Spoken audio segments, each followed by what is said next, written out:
sesi konseling Triple Eggland. Episode Gary. Halo. Halo. Indah. Gary. Halo, apa kabar? Baik. Oke. Gimana? Aku panggilnya Apa? dokter, dok. Ada panggilan lain selain Kakak. Nah, itu Oke, kakak. itu kayak lebih nyaman sih. Oke, gimana how's your day today? Capek, kurang istirahat. Physically or emotionally? Physically and emotionally, both. Oke. Iya gitu. Apa yang bikin capek? Yang bikin capek, kurang tidur sih karena kemarin abis dari Bali, terus kayak langsung flight balik langsung ke sini, gitu. Okay. Capek, physically capek. Iya. Memang nggak ada kesempatan untuk istirahat dulu atau gimana? Ada sih, ada. Cuman emang, ya gitu deh kak. Iya, capek aja ya. Tapi fine kok, fine. Oke. Karena aku baru pertama kali berkonsultasi doing dengan this. doing this kayak gini ya. Kayak gitu tuh biasa apa sih yang keresahan gitu atau kayak? Sebenarnya tergantung apa yang memang ada beberapa yang datang ya karena memang pengen nanya sesuatu yang mungkin jadi pertanyaannya selama ini, atau ada yang datang ya karena memang there's something yang memang mereka lagi rasain. Either itu mereka mau dapetin alternatif solusi, insight, input, or even ya emang cuma pengen cerita aja. Gitu. So dari kamu ada yang mau diceritain atau ada sesuatu yang memang mau ditanyakan? Ada. Apa tuh? Saya suka nggak sadar kalau misalnya aku tuh orangnya suka marah dan bicara dengan nada tinggi. Kamu tidak sadar melakukan itu? Tapi setelah ngelakuin itu jadi sadar, kayak oh nggak boleh gitu. Di momen apa kamu menyadari bahwa kok gue ngelakuin itu ya tadi? Di momen ada sejak temen ada yang kasih tahu gitu yang kayak maksudnya kayak tapi lu sering marah-marah tahu gitu. Kayak gitu, kayak kadang kalau nggak ke temen, ke pasangan, ke orang tua pun kadang begitu juga. Jadi kadang kayak suka berdebat gitu loh, kayak terus nadanya tinggi gitu. Jadi kadang nggak enak buat didengar gitu. Awal mulanya berarti menyadari itu karena teman ngasih tahu. Satu itu, kedua dari penonton.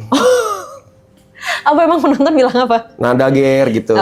Kayak gitu. Maksudnya kayak nggak enak didengar gitu. Dan akhirnya kamu menyadari itu? Menyadari. Cuman kadang ya masih sering nyeplos gitu kayak ke-trigger gitu, gitulah kira-kira. Kira-kira ada sesuatu secara spesifik yang biasanya nge-trigger nggak? Perdebatan sih biasanya. Oke. Atau mungkin kayak aku orangnya nggak mau terima salah gitu. Sorry, perdebatan ini spesifik antara kamu dengan seseorang atau kalau ada orang lain yang berdebat dan kamu merasa harus into, itu pun jadi bisa jadi trigger. Yang mana? Kayaknya kalau misalnya berhubungan dengan aku deh. Kalau itu berhubungan sama kamu. Iya gitu, kayak gampang kepancing. Mungkin sama sih kayak yang sebelum pasien yang sebelumnya. Kayak maksudnya kayak anger management gitu. Maksudnya kayak gampang ke-trigger, gampang emosi. Tapi ini bukan di sosmed gitu. Beda. Secara langsung? Iya, kalau misalnya kayak bacain hate comment sih enggak.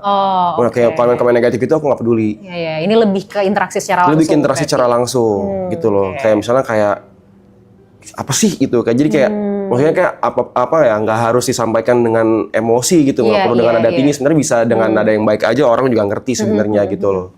Padahal sebenarnya kamu nggak punya maksud untuk seperti itu. Iya. Tapi kadang itu muncul secara natural aja. Iya, muncul secara natural. Tapi tadi kamu sempat bilang biasanya spesifiknya kalau misalnya memang ini berkaitan sama kamu. Betul. Khususnya ketika kamu ngerasa nggak sependapat gitu atau nggak setuju dengan hal itu atau gimana? Iya, nggak setuju dengan hal itu. Apa yang kamu pikirin kalau misalnya ternyata ada orang yang mungkin nggak setuju sama pendapat kamu atau? Sebenarnya nggak masalah sih, gitu loh. Misalnya apa ya? Lagi mikir dulu contohnya apa ya? Boleh.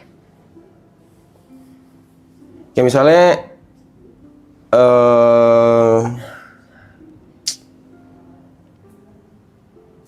waktu itu kemarin ada acara di sini, terus ada yang numpahin karpet misalnya. Oke. Bumbu kacang tumpah ke karpet gitu. Oh, oke.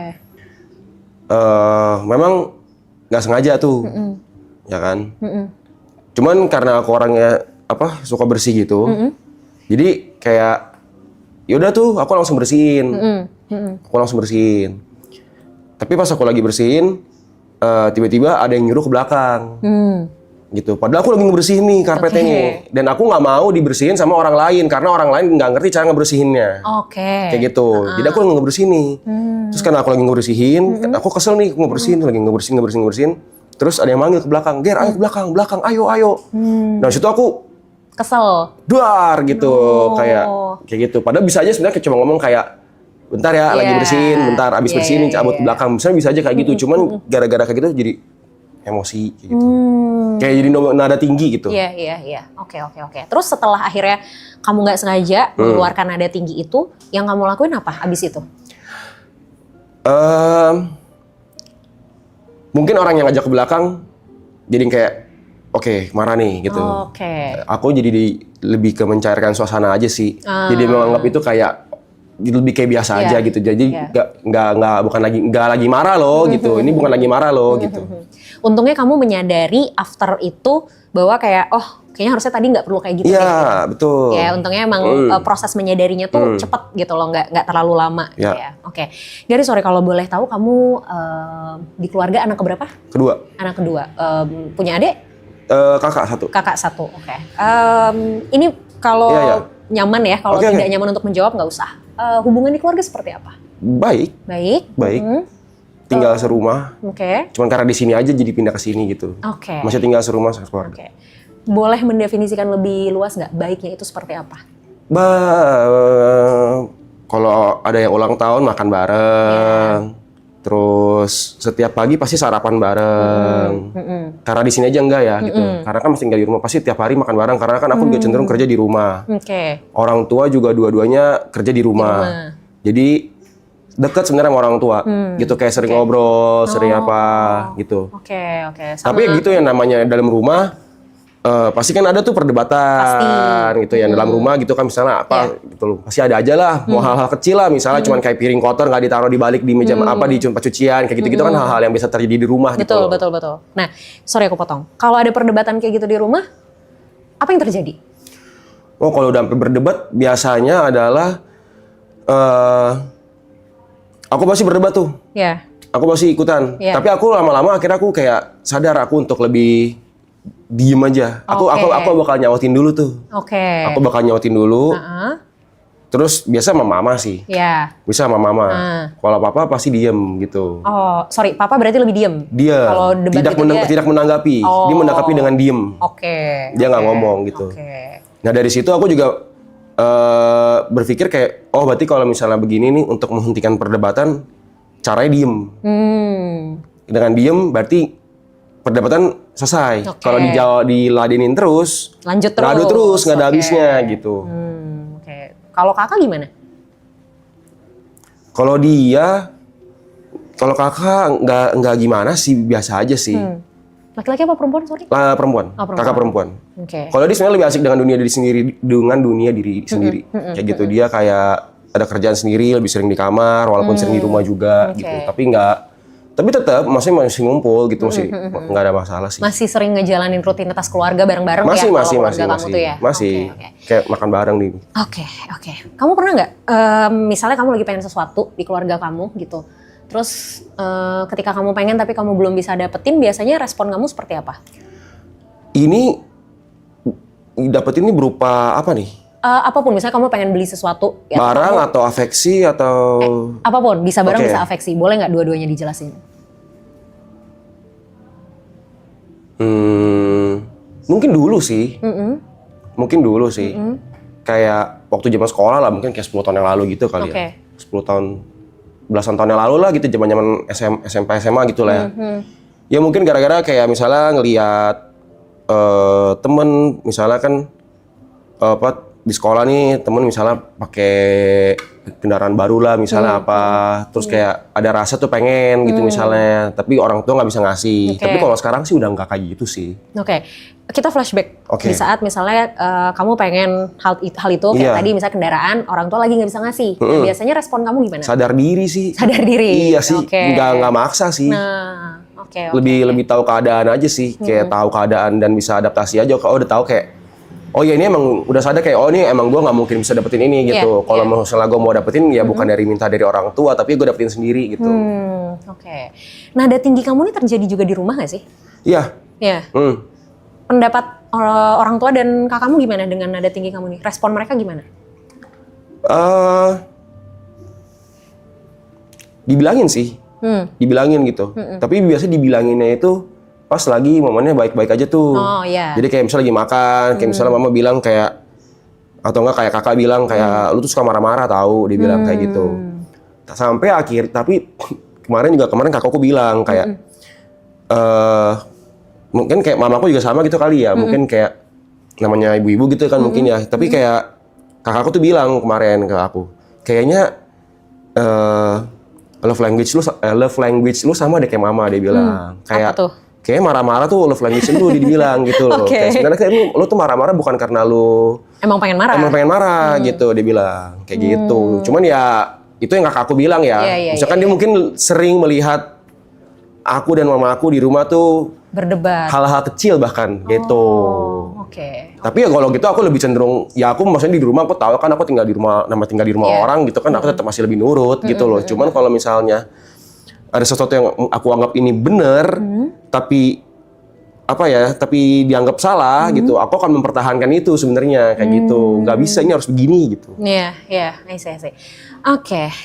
Somehow mungkin ini bisa berkaitan dengan ada beberapa orang yang merasa sulit untuk bisa keluar dari ekspektasinya gitu. Jadi kayak kalau di psikologi itu kita kenal istilah defense mechanism. Nah, tiap orang punya defense mechanismnya masing-masing dengan cara yang beda masing-masing. Ada orang yang defense mechanismnya itu namanya rasionalisasi. Yes, rasionalisasi itu semua tuh balik ke logika. Jadi semua tentang benar dan salah, gitu. Nah, kamu menurutku tipikal orang yang defense mechanismnya rasionalisasi. Ini akan keluar ketika kamu berada dalam kondisi tidak nyaman. Sesuatu yang bikin kamu gak nyaman, sesuatu yang kamu gak suka, sesuatu yang kamu rasa ini salah. Keluar tuh rasionalnya.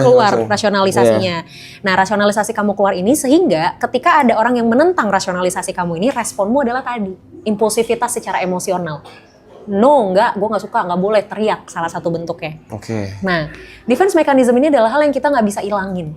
Ini sesuatu yang memang udah kebentuk, udah part of your personality. Ini defense mechanismnya ya? Yes. Bukan responnya ya? Kebayang ya arahnya. Defense mechanismnya gak bisa dihilangin, tapi responnya yang bisa diubah. Gitu. Jadi defense mechanismmu tetap rasionalisasi, it's okay. Gak bisa ini bukan soal benar dan salah kalau defense mechanism orang. Tapi strateginya, the way kita respon, our defense mechanism itu yang kita harus cari. Nah, kalau selama ini kamu melakukan respon terhadap defense mechanism kamu dengan tadi misalnya ngebentak atau marah-marah, sekarang kamu harus mencari strategi baru gimana ya supaya ini tuh saya bisa tetap defense tapi caranya tuh tidak merugikan diri saya dan orang lain. Gitu loh. Nah, itu mungkin PR kamu nanti bisa cari sendiri. Itu harus cari sendiri tuh. Karena kadang butuh trial error juga sih. Misalnya kalau biasanya kalau orang kayak gitu? Yang pertama yang aku bisa suggest ke kamu, kamu olahraga nggak? Olahraga. Olahraganya apa? Lari. Rutin. Itu sebenarnya jadi salah satu instrumen aku untuk melampiaskan emosi aku. Kalau aku boleh suggest, pilih satu lagi olahraga yang memang lebih mengeluarkan adrenalin. Karena kalau lari kan ya udah ya, maksudnya memang ya udah gitu. Olahraga bisa ngeluarin adrenalin, misal kayak entah Muay Thai atau sesuatu yang kamu bisa punch something, gitu loh. Itu mungkin bisa jadi proses kamu regulasi emosi. Dengan harapan kalau nanti di olahraga tuh kamu udah keregulasi emosinya, ketika menghadapi situasi yang tidak sesuai ekspektasi kamu, di sini udah lebih tenang. Jadi kalaupun akhirnya mindset kamu nanti yang akan kepengaruh. Ini salah, gue nggak suka, tapi buat orang lain mungkin ini nggak salah. Jadi cara ngeresponnya bisa dipikir dulu, bisa ditahan. Bener. Tapi yang harus kamu atasi dulu emosinya. Karena masalahnya gini, kalau emosi ini nggak diatasin dan dia sifatnya mendominasi, nggak akan bisa mikir positif kita. Kayak yang tadi aku jelasin sebelumnya soal adrenalin, bikin orang deg-degan, oksigen kurang ke otak. Kita nggak bisa mikir jernih. Karena sisi emosional kita yang lagi naik, yang lagi dikasih makan ibaratnya. Otomatis sisi emosional kita ini harus dikasih makan di tempat yang tepat dulu. That's why ketika menghadapi sesuatu, menghadapi satu situasi, ya udah gitu. Kita akhirnya bisa lebih ngandelin logika kita. Kebayang? Ya, dicoba dulu aja mungkin bisa cari alternatif. Dimulai dari cari alternatif olahraga lain. Kalau misalnya ternyata setelah dicoba, coba aja dulu beberapa bulan ini. Kalau misalnya setelah dicoba ternyata masih belum membantu juga, aku sih suggest mungkin kamu bisa sesi lebih lanjut sama psikolog. Ya, untuk nanti kita ditemuin nih kira-kira ini tuh di mana nih core problemnya. Ya? Makasih. Thank you, sama-sama. Thank you, Kak.